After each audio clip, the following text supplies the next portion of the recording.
Duncan Macpherson. That's a name that might sound familiar if you followed the Islanders through the 80s. Macpherson was their first-round pick, 20th overall in the 1984 NHL Draft. A steady defenseman from the WHL's Saskatoon Blades, who showed plenty of promise. But as the years passed, his career never quite took off the way many had hoped. Despite his potential, he never played a game for Long Island. By August 1989, the young Canadian hockey player was set to begin a new chapter of his life as a coach for a Scottish hockey team, the Dundee Tigers.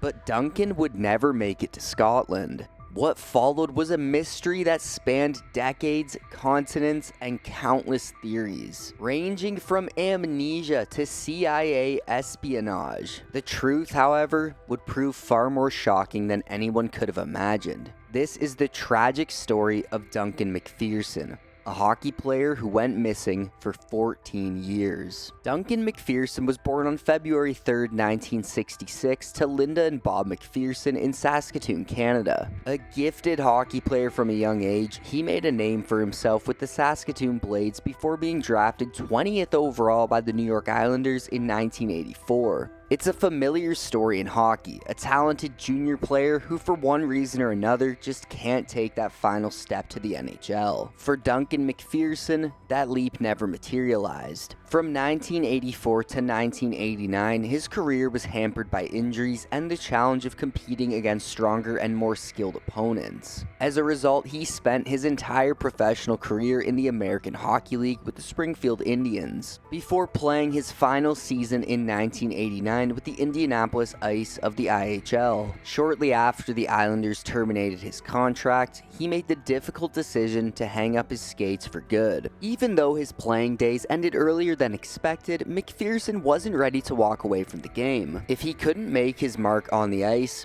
he would find another way. In 1989, shortly after his retirement, he set his sights on a new path, one behind the bench. Duncan Macpherson was ready to become a coach. He set his sights on Europe, applying for coaching jobs all overseas. In the meantime, Duncan embarked on a personal journey, spending months hiking in the Appalachian Trail, experiencing life beyond the rink. It was one of the happiest chapters of his life, finally free to unwind and savor the moments, having dedicated his entire existence to the game of hockey. However, the joy was unfortunately cut short when he returned home with Lyme disease, contracted from a tick bite he got while hiking. The illness left him bedridden for nearly 2 months. Once he made a full recovery, Duncan resumed his job search. That's when he was approached by Vancouver businessman Ron Dixon, who had recently purchased the Dundee Tigers, a hockey team based out of Scotland. Dixon offered him a full-time coaching position with a generous salary, an opportunity Duncan couldn't pass up. By the end of July 1989, he had accepted the job, set to begin on August 14th. With a few weeks to spare before his new role change, Duncan decided to visit Europe, catching up with friends who played and coached for various teams. He flew to Nuremberg, Germany to stay with his friend George Passett,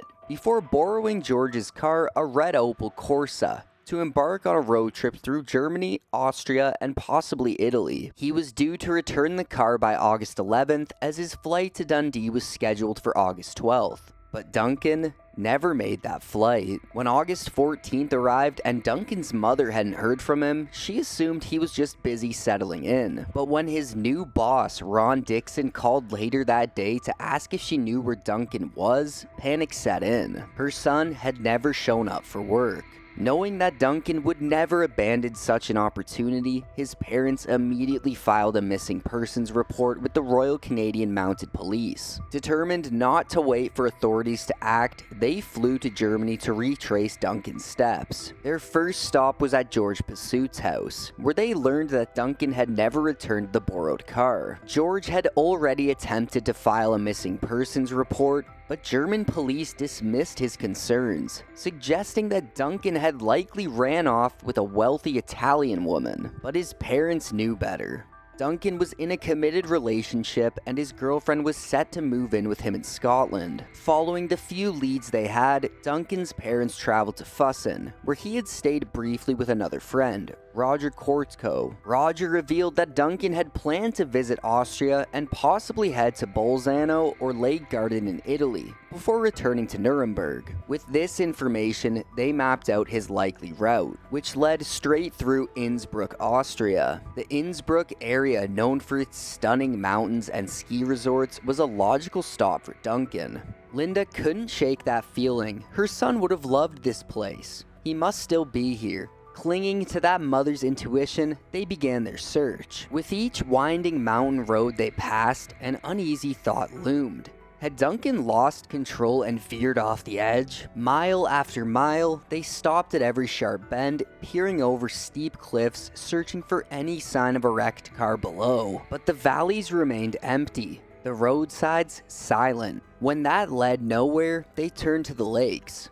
Duncan had once mentioned his dreams of windsurfing in Italy. What if he had drowned? They scoured every body of water in the region, but time and time again, they found nothing. Desperate for answers, they sought out the local police, expecting an update on the investigation. But what they heard sent a cold shock through them. There was no investigation. The authorities in Innsbruck hadn't even heard of Duncan's disappearance. Stunned, his parents relayed everything they knew, urging the police to take action. The officers assured them that they would look into it, but a sense of doubt was already creeping in. Determined, they pressed on, crossing into neighboring countries in search of any trace of their son. But at the Italian border, his name meant nothing to the officers stationed there. At the Swiss border, it was the same. Not a single official had been notified. Frustrated beyond belief, they demanded that the Royal Canadian Mounted Police ensured his information was properly submitted to the Interpol. They were met with more assurance, more promises. Promises that in time would prove to be empty. Sadly, it soon became painfully clear that if they wanted real answers, they would have to find them on their own. Duncan's passport had never been checked at any border crossing, leading Linda to believe that her son had never left Innsbruck at all. The logical next step was to check the city's hotel records, but once again they hit a dead end. Authorities claimed the task was too large, requiring an army of investigators. It was the same dismissive response they would come to hear again and again. With each passing day, hope battled frustration. But one thing remained certain. They weren't giving up. Days turned into weeks, and local authorities proved unhelpful. Austrian police refused to distribute Duncan's missing persons report, citing privacy laws that allowed adults to disappear if they wished. Frustrated, his parents took matters into their own hands, paying for a local Austrian newspaper to run a missing persons report. And finally, a breakthrough came. A hostel in Innsbruck had confirmed that Duncan checked in on the night of August 8th, but left the next morning. It was the first concrete proof that he had been in the area. But then another roadblock. Austrian officials continued to dismiss the case. Undeterred, his parents pressed on, enlisting the help of the Canadian consulate. Even there, they were met with indifference and bureaucratic delays. Then, a game-changing phone call came in. A hotel parking attendant in Innsbruck had seen the missing persons report and reported Duncan's car. It had been sitting undisturbed for 42 days. When his parents arrived at the police station, they were told his belongings had already been removed from the car without any fingerprints taken. Inside the bag given to them were his passport, a backpack with clothes, and a bag of rotten fruit. But something else caught their eye: an audio cassette from a local music store. When they visited the store, the saleswoman confirmed that Duncan had purchased it with another man. The trail was finally leading somewhere. After days of uncertainty, they now had concrete evidence Duncan had been in Innsbruck. The car, the hostel receipt, and a witness who had seen him with another man all pointed to the fact that he had made his way through the area. With a renewed sense of urgency, they shifted their search toward Alpine hotels, starting with the Alpensport Hotel in Mutterberg. As they stepped into the hotel lobby, the air was thick with anticipation. Approaching the front desk, they asked the receptionist if Duncan had stayed there. Before they could get an answer, an unexpected voice cut through the conversation. "I remember him." They turned to see a man standing nearby. He introduced himself as Walter Hintenholz, the hotel's resident snowboarding instructor. His expression was certain. He knew exactly who they were asking about. Walter explained that on the morning of August 9th, Duncan arrived at the slopes, eager to try something new. He had rented a snowboard and signed up for a lesson with Walt. Despite only being a beginner, Duncan's athletic background as a hockey player gave him a natural edge. His balance was solid, his reflexes were sharp. Walter was impressed by how quickly he picked up the basics. The lesson had gone well, but the damp snow and sweat had seeped through Duncan's clothes, clinging him to the cold. Walter noticed and offered to hang some of them in his office to dry. Duncan gave him a quick thanks, but there was no hesitation in his voice, and he said he wasn't finished yet. He had more runs to make, more time to get a feel for the mountain. He planned to stay out for a few more hours, riding solo, before returning the next morning for another lesson. The next morning arrived, but there was no sign of Duncan. Walter didn't think too much of it at the time. He figured Duncan had simply moved on with his plans.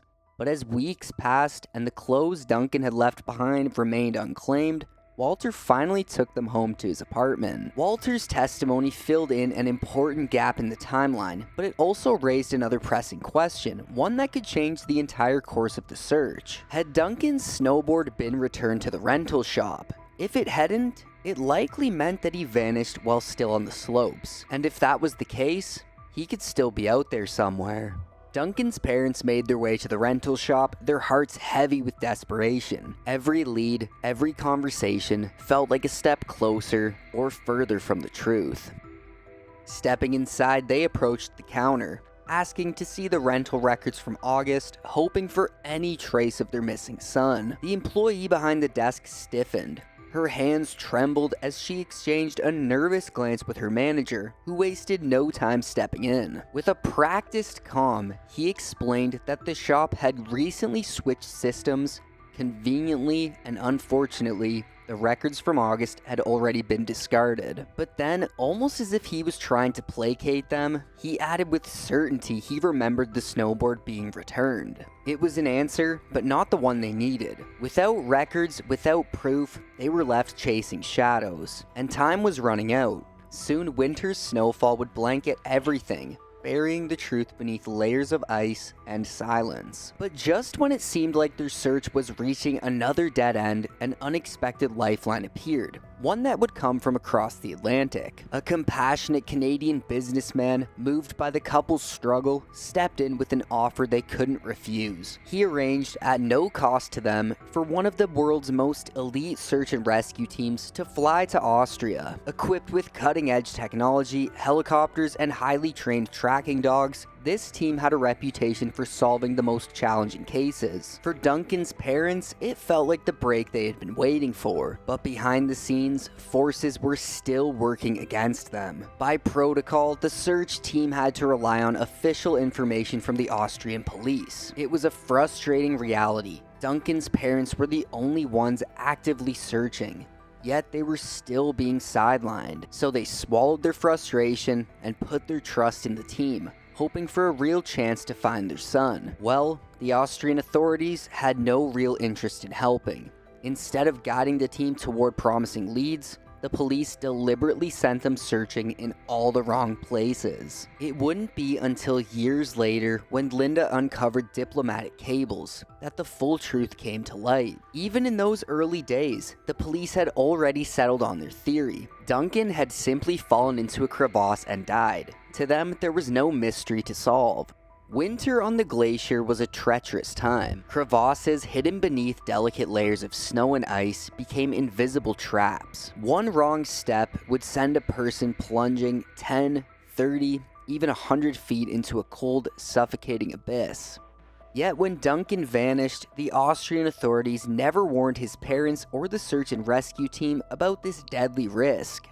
Instead of focusing their efforts on the Stubai Glacier, where Duncan had last been seen, the searchers scoured the surrounding mountains, chasing leads that led nowhere. Weeks passed, and with no sign of him, the team had no choice but to call off the search. Heartbroken but unwilling to give up, Duncan's parents were forced to return home. But their fight wasn't over. They made a promise to come back the moment the weather allowed and continue the search for their son. For 14 long years, Bob and Linda Macpherson refused to let the mystery of their son's disappearance fade into silence. They made 9 separate trips to Austria, retracing Duncan's last known steps, searching for any clue that might lead them to him. Each visit was met with cold indifference. Bob remembered how some locals and even the police would barely acknowledge their presence, their faces etched with impatience, as if they hoped that if they ignored the grieving parents long enough, they would simply go away. But Bob and Linda weren't leaving. Not without the truth. Each search brought them back to the rugged trails of the Stubai Valley and the glaciers. Time and time again, the results were the same. Nothing. No new evidence, no sign of Duncan. The weight of uncertainty grew heavier with each passing year, but their determination never wavered. Desperation, however, had begun to creep in. Then, in November 1993, a glimmer of hope. A German television station aired an expose on Duncan's case, bringing renewed attention to the mystery. A few months later, after one of its reruns, the Macphersons received a phone call, one that appeared to change everything. On the other side of the line was a woman from Nuremberg, Germany. Her voice was urgent. She told them she had a friend in Kallenfurt, Austria, a friend who had been caring for a man with severe amnesia, a man who had been found wandering in the woods near Innsbruck in early September 1989, alone, malnourished, and without any identification, a man who spoke only North American English, and the only fragment of his past he could remember, he had once lived in New York State. Bob and Linda felt their breath catch their throats. Their hearts pounded. Could this be Duncan? The lead seemed almost too good to be true. A man found in Austria who only spoke English and had even lost some of his Canadian accent after years of living in the United States. Most strikingly, he claimed to have lived in New York, the very place Duncan had been drafted. But if this was Duncan, how did he get here? And more importantly, how had he lost all of his memory? His parents clung to one possible explanation. There were rare cases where Lyme disease, if left untreated, could eventually lead to amnesia. Given that Duncan had battled the illness just months before disappearing, they were certain this had to be him. Linda wasted no time. She immediately contacted the Canadian Embassy, urging them to investigate. In a rare moment of cooperation, the authorities managed to track down the man's whereabouts and confirm he was real. He was now known as Mark, recently discharged from a psychiatric facility and living with a foster family as he tried to rebuild his life. Canadian and Austrian officials sent several photos of Mark to Duncan's parents, but the moment they saw them, their hope crumbled. The man looked nothing like their son. Still unwilling to let the lead go, one of Duncan's friends from Germany drove to Austria to see the man in person. He too confirmed what they feared. There was no resemblance. The final blow came when dental records provided undeniable proof. Mark was not Duncan Macpherson. Their son was still out there somewhere. This had been the most promising lead they had encountered, yet it led them to another dead end. But in the late 1990s, the case would take yet another unexpected turn. Determined to uncover the truth, Linda sued the Canadian government, demanding the release of diplomatic cables exchanged between Canada and Austria regarding the investigation. For years, the legal battle dragged on, and then finally, nearly 800 pages of sensitive documents were declassified. What they revealed was damning. Proof that Austrian authorities had deliberately misled them. But among the pages, something else stood out. Several correspondence between Canada and Czechoslovakia had been entirely redacted. What were they hiding? Then Linda remembered something. A chilling detail from before Duncan had left for Europe. He told them that a CIA agent had approached him in the United States, trying to recruit him. The job sounded intriguing, but came with an unsettling condition. He would have to abandon his old life and assume a new identity. Duncan had dismissed the offer.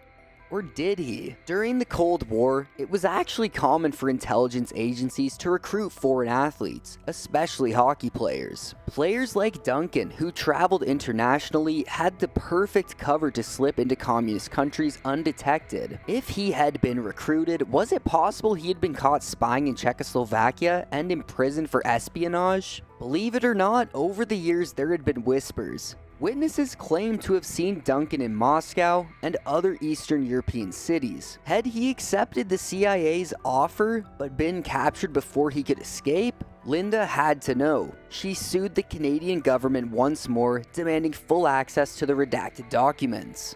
After another grueling court battle, she won. But when she finally received the files, her heart sank. There was no cover-up, no secret mission, no hidden conspiracy. The documents contained only a simple inquiry. The Canadian government asking Czechoslovakian officials if Duncan had been in their country. Their answer was blunt: no. The mystery of Duncan Macpherson remained. It was now July 2003, and the Stubai Valley was gripping by an intense heat wave, the hottest summer on record. As the blistering heat bore down, bodies that had been hidden for decades began to surface from deep within the glaciers. On July 18th, something unusual caught the eye of the Stubai Glacier, a flash of yellow fabric protruding from the crevasse. When rescuers approached, they discovered it was a jacket draped over a lifeless body. At once, authorities assumed it was Duncan, and the Canadian embassy was promptly notified. Linda and Bob, still grappling with the uncertainty, soon found themselves on a plane to Austria. Upon their arrival, they were informed that the body had been transferred to Innsbruck for identification. Upon their arrival at the Institute of Forensic Medicine, they were met by Dr. Walter Rabel, who had been appointed by the Austrian police to oversee the identification of the body. Using both DNA analysis from a fragment of the left femur and dental records, they confirmed the remains as those of the missing Duncan Macpherson. The discovery of Duncan's body raised unsettling questions. What had truly happened to him, and why did it feel as though someone was trying to conceal the truth? When Linda and Bob were allowed into the examination room, a large white sheet covered their son, leaving only his face exposed. His skin, darkened and leathery from years in the frozen grave, still bore a striking resemblance to the son they had lost. After a brief moment alone, Linda kissed him goodbye and then joined Dr. Rabel to discuss the possibility of an autopsy. For years, Linda had been convinced that Duncan's fate had been sealed when he fell into a crevasse, only to be buried alive by a snow groomer. The thought gnawed at her, and she was determined to have an autopsy performed to confirm her suspicions. Yet Dr. Rabel disagreed, insisting that an autopsy wouldn't provide any new insight into the cause of death. Despite his professional opinion, Duncan's parents were adamant, pressing for the procedure to be carried out. Dr. Rabel, though, stood his ground, stating that he would only conduct the autopsy if instructed by the local prosecutor. After a conversation with the prosecutor, the couple was told that an autopsy was unnecessary. It was clear that Duncan had fallen into the crevasse and perished. Still desperate for the truth, they turned to Dr. Rabel once more, requesting detailed x-rays and a CT scan of the body to search for the hidden truths. As the couple awaited the additional medical evidence, they couldn't help but focus on the items found with him: his clothing, snowboard, and snow boots. And something about those belongings caught their attention. His snowboard and clothes appeared to have been shredded, as if ran through a machine. They didn't fully understand the significance of this at the time, but it would soon prove to be crucial. In the meantime, they made their way to the police headquarters to see if they could get more answers. There, the officers, though hesitant, agreed to show them the photos. These images included 3 snapshots taken at 4:56, 4:57, and 5:10 that afternoon. As the ski slope employees worked tirelessly to extract Duncan, they captured a 4th photo 20 minutes later, showing that he had been removed from the crevasse. Strangely, no police, detectives, or medical personnel were present at the scene. The entire discovery and excavation had been carried out by the hotel staff, with officers simply picking up Duncan's body before leaving without further investigation. When the couple returned to Dr. Rabel's office, they couldn't shake the unsettling sight of Duncan's snowboard, which appeared badly damaged. Instead of contacting the authorities, the doctor had called the hotel, where staff explained that they had used a snow groomer's tiller tiller to assist in removing Duncan's body from the snow. With no other options available to them, the couple had no choice but to wait for their son's body to be handled. Though their family suggested bringing him home for a burial, the cost and their desire to have him back quickly led to them making the painful decision to cremate him in Austria. Once back home, the couple delved deeper into the details surrounding Duncan's death, only to uncover something that made them question everything.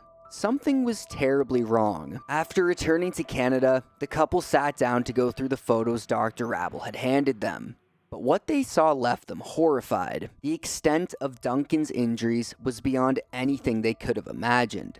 His head, left arm, left hand, left knee, left leg, and left foot had all been severed. The couple stared at the shocking images, then turned to Dr. Rabel, demanding an explanation. He calmly tried to explain that bodies trapped in ice are often subjected to immense forces as they are carried down the mountain, and the violent descent could account for the gruesome damage. But the couple wasn't convinced. Determined to uncover the truth, they consulted with several forensic anthropologists, medical experts, and a specialist in ski slope incidents, and all of them arrived at the same unsettling conclusion. Duncan's injuries hadn't been caused by natural forces, and the evidence supporting their theory was overwhelming. It all began with the strange location where Duncan's body was discovered. He wasn't far from where he likely perished, still on the ski slope, almost encased in the very tomb nature had fashioned for him. In situations where glaciers have claimed a body, the process of tearing it apart and carrying it down the mountain takes centuries. But Duncan's case was different. Not only had he been found in such close proximity to his likely final moments, but the damage to his body was far from what one would expect from the forces of nature. If the glaciers had been the culprits, there's no way they would have selectively destroyed only his left side. And the precision of damage, it was unnerving. His severed body parts appeared to have been sliced, not by the crushing force of ice, but by something far more deliberate. Evidence from the Institute of Forensic Medicine painted an even clearer picture. His left foot, knee, and hand had been found piled together, separate from his head and torso. There was no natural explanation for this. The forensic anthropologists, though perplexed by the cause of death, had no answers. But one expert had a very compelling theory. The ski accident reconstruction specialist, using the marks left on Duncan's body and the shredded remains of his snowboard, discovered a chilling match. The measurements of the damage mirrored those left by the tiller of a snow groomer. But the question lingered. What did the Austrians have to say about this? According to the hotel staff who spoke with Dr. Rabel, it was revealed that they had used a snow groomer to remove Duncan's body from the crevasse. However, Linda had taken photos of the slope the same week his body was recovered, and the images told a different story. There was no snow on the ground, and though the staff had been observed using snow groomers to navigate, the tillers were in an upright position. It was clear to anyone, even those with no experience in the snow, that backing a tiller into a massive hole wouldn't serve any purpose. This, coupled with the photographic evidence, began to paint a clearer picture of what really happened to Duncan Macpherson on that fateful day, August 9th, 1989. After enjoying lunch with his snowboard instructor, Duncan made his way back to the slopes to continue practicing. The fog had thickened and light rain fell steadily, causing most of the guests to leave the mountain by lunchtime. By afternoon, Duncan was likely the only one still snowboarding, determined to make the most of his trip and improve for the following day's lesson. As he continued to ride, he unknowingly approached a crevasse, and one that had been exposed due to the season and fell into its depths. The damage to Duncan's ankles and femur pointed to a catastrophic injury that left him incapacitated, unable to move or call for help.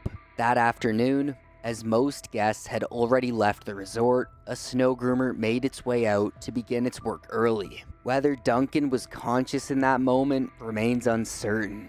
What is clear, however, is that he had removed his snow boots, lying on the cold ground in only his boot liners. The evidence suggests that he may have passed out, overcome by the combination of shock, blood loss, and hypothermia, though his injuries might have been survivable. As the snow groomer made its approach, Duncan may have tried to signal, desperate to get the driver's attention, but with the roaring sound of the machinery and the worsening weather conditions, he may have been unseen or unheard. His cries drowned out. The driver, oblivious to his presence, missed Duncan entirely, but the tiller, a part of the vehicle that extends further out, clipped his left leg. Just like that, the powerful machine sucked him and his snowboard in, pulling him into the path of the tiller. It was quick.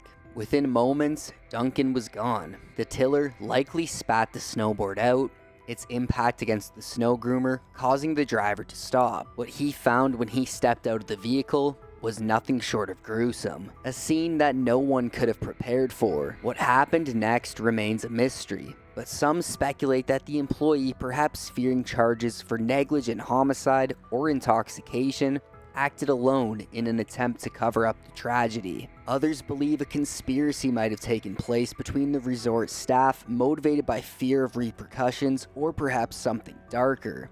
But the true motive behind the cover-up remains elusive, hidden beneath the layers of secrecy that have surrounded the case from the very beginning. The stew by Glacier had always been the heartbeat of the local economy, a resource that sustained the community and drew visitors from far and wide. Because of its importance, those in power in the area were quick to suppress any hint of a scandal. The Macphersons, with their relentless pursuit of the truth, posed as a threat to this carefully crafted image. If the truth about a tourist's death on the ski slopes ever saw the light of day, it would undoubtedly damage the region's business interests. Local leaders who ensured the police were well funded could not afford such a blow. For Duncan's parents, the fight for justice never ended. To the world, he was just another tourist. But to them, he was their son, the boy who loved hockey, who dreamed of coaching, and who never got the chance to live the life he had planned. This story is a haunting reminder of how the truth can be buried. But no matter how deep the snow falls, the determination of those who seek justice will always find a way to uncover it.